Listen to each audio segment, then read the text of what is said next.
It seemed like a dream come true for her. However, as we started talking about the wedding plans, I noticed a change in her behavior. Mia began having very strong opinions about everything, from the venue to the guest list, and even what I should wear. It felt like she wanted to control every part of the wedding, making it more about her vision than ours. William was stuck in the middle, trying to keep both his mom and me happy, which made things even harder. As the wedding planning went on, the tension grew, and it started affecting my relationship with William. We began arguing about things that usually wouldn't bother us, all because we were trying to balance our wishes with Mia's expectations. I realized if we didn't deal with this soon, it could harm our future together, so I suggested that William and I have a private talk to align our priorities and figure out how to handle the situation with Mia carefully. We agreed that our wedding should reflect what we both wanted and believed in. While we wanted to consider Mia's input, it was important for us to set clear boundaries. Together, we decided to sit down with Mia and gently but firmly explain our point of view. We hoped she would understand that while we valued her involvement, the final decisions would be ours. It was crucial for us to communicate openly to ensure our special day felt right for us as a couple. At first, it felt like a big moment, almost like I was gaining a new family member. Mia welcomed me warmly, eager to build a closer relationship. My excitement grew when she stayed with us for the weekend to help with wedding preparations and spend quality time together. I looked forward to bonding with her. However, as the weekend went on, her attitude began to change, and I started to feel uncomfortable. It began subtly on Saturday morning during breakfast. I made my favorite pancakes while William enjoyed his coffee outside. Mia smiled and commented, "Oh, I guess you don't worry too much about carbs, huh?" I laughed it off, but it hurt a little. Later, while looking through wedding dress catalogs, she pointed out a dress, saying it was beautiful but only suited for a certain body type, suggesting it wasn't for someone like me. I tried to brush it off, but her words made me feel self-conscious. During our shopping trip for decorations, Mia made another comment, this time about a friend's daughter who had lost weight for her wedding. She asked if I had considered doing the same. I was surprised and muttered something about being happy with my body, but her judgment was obvious. The next day, she went through my kitchen cupboards and remarked on the number of snacks I had, suggesting I should make healthier choices to avoid gaining weight before the wedding. Her constant focus on my weight was becoming upsetting. Even though her comments were always delivered with a smile and in a kind tone, they felt more and more pointed. What struck me the most was that she never made these remarks when William was around. When he was there, Mia was all charm and sweetness, but the moment he left the room, the criticisms started again. It felt like I was living in two different worlds, one where I was loved, and another where I was constantly judged. At first, I didn't want to bring this up with William. We were newly engaged and so happy, and I didn't want to cause any problems. I told myself I could handle the situation. After all, I had always been proud of my curvy figure and confident in my own skin, something I had worked hard to achieve. Mia's comments were more annoying than truly hurtful, and I was determined not to let them affect my self-esteem. But as time went on, Mia's visits became more frequent, cutting into the limited time I had to plan our wedding on the weekends. Whenever I hoped to focus on wedding arrangements, Mia would show up either giving unwanted advice or just hanging around, making it harder for me to stay calm. Her constant presence was starting to stress me out, especially since she always seemed to imply she knew better than I did. One weekend, she called to say she'd be visiting again, and I felt a knot in my stomach. I really needed some alone time to get things organized without her input. Trying to stop her from coming, I mentioned I'd be out looking at wedding dresses. Unexpectedly, she got excited and insisted on coming along. I was caught off guard and didn't know how to refuse without sounding rude, so I had no choice but to agree.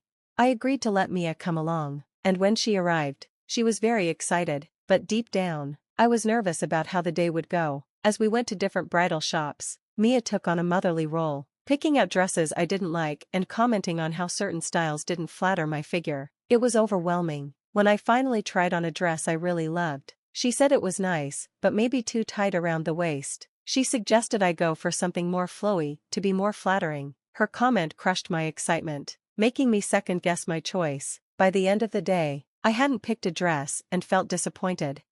Mia went home, and I was relieved to have a break from her constant remarks. But soon after, she started texting, eager to know when I would go dress shopping again. I avoided answering her, determined to keep my next trip a secret. Unfortunately, William accidentally told his mom about my plans, and she quickly called to ask when she could join. Faced with another stressful day with her, I quickly made up an excuse, saying the bridal shop had a rule that only 3 guests were allowed, and my mom and maid of honor were already coming. Mia immediately questioned this strange policy, putting me on the spot. Flustered, I repeated the story and hurriedly ended the call. I felt guilty for lying to her, but I knew I needed to protect my own peace of mind.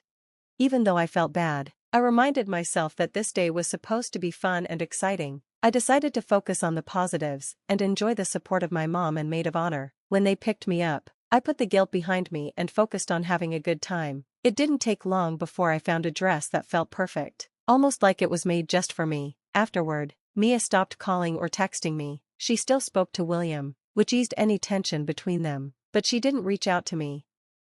In my excitement, I sent her a photo of me in the dress, hoping to share my happiness with her. Her only response was a thumbs up emoji. Unsure of how to feel about that, I chose not to dwell on her reaction. As the wedding got closer, my days became so busy with last-minute tasks that I didn't have time to think much about her.